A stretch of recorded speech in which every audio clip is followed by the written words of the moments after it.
Panginoon, salamat po sa pagkakataon na tuparin namin ang aming mga pangarap. Hinihingi po namin ang iyong gabay at proteksyon, habang hinaharap namin ang mga hamon, at kawalan ng katiyakan ng kinabukasan. Ipinagdarasal po namin, ang mga taong naniniwala sa amin, na sumusuporta, at naghihikayat na magpatuloy.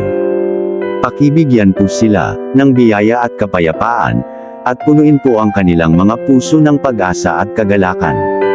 Nagpapasalamat po kami sa kanilang presensya sa aming buhay, na labis naming pinapahalagahan. Ipinagdarasal din po namin na magkaroon kami ng lakas ng loob, tiwala sa sarili, at pagtitiyaga na malampasan ang anumang hadlang at makamit ang aming mga pangarap.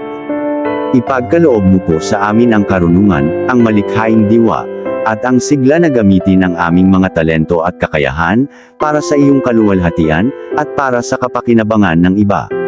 Nagtitiwala po kami sa iyong plano at oras, at isinusuko po namin ang aming pangamba at takot sa iyo.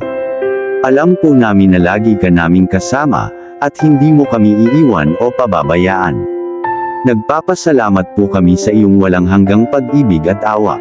Sa pangalan ni Jesus. Amen.